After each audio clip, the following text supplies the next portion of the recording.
Debate Part 2. You will get a topic for a debate, and that topic could be an on the spot topic. How do we prepare for that? First thing, that preparation must have started long back. If you are starting for a future debate, it has to start today for on the spot topic. The reason is we should be prepared for a lot of areas, right? And that needs more time, and hence the preparation has to start today. So, what is the preparation?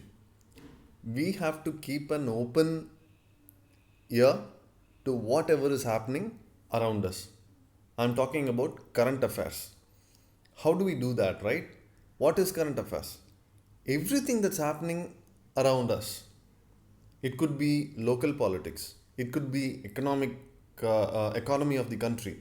It could be the sports. It could be the illegal happenings.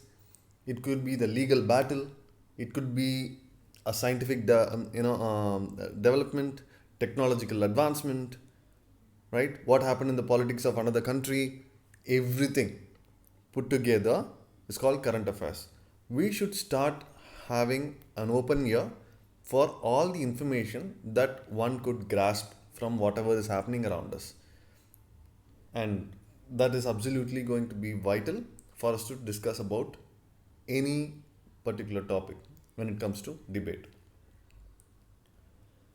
We need to also start, building up facts for each of those areas of information that we start, gaining.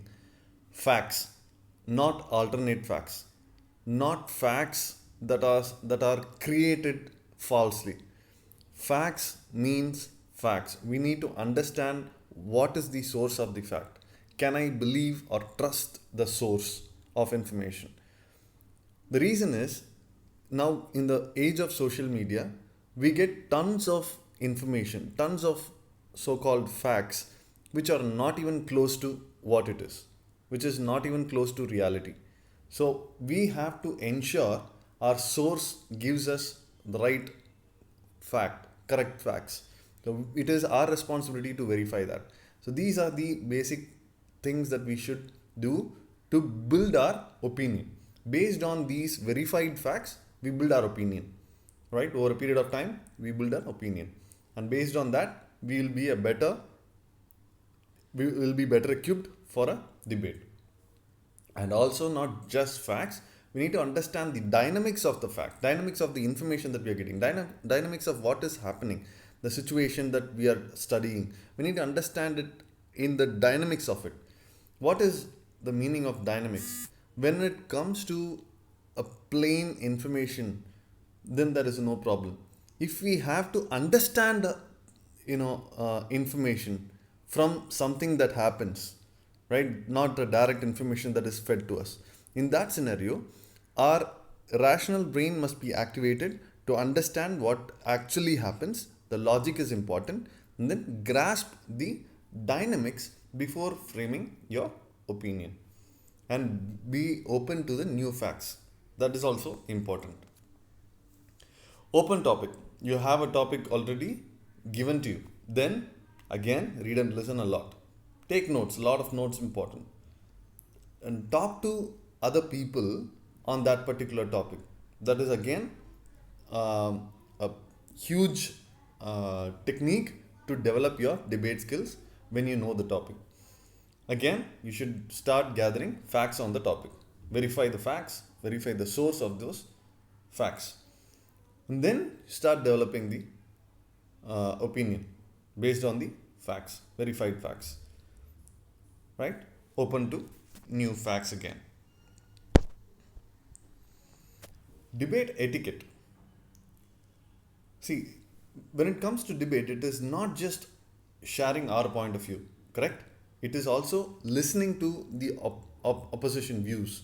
Unless otherwise we do that, we will be ill equipped to counter those arguments, counter those points.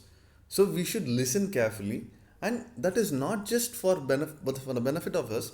It is also a way to show that I respect my opponent, I hear you, I totally understand you, and then this is the reason I'm not agreeing to your point.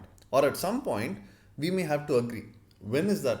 See, when the opponent, the person debating with us, is sharing a fact, right, which is well known across the world, then we can't reject it. We can't say no. We'll have to accept. So we need to be prepared to accept the good points from the opposition as well, and body language is a very important. Pros and cons, advantages and disadvantages, nothing but that. So you need to consider what are the pros and cons before sharing any points, right? Um See, unless otherwise we are prepared, as already I've told you this, for and against, right? So, pros and cons. We need to understand about the advantages and disadvantages of the topic, advantages and disadvantages of whatever we are sharing. That is very, very important. Do's and don'ts of a debate.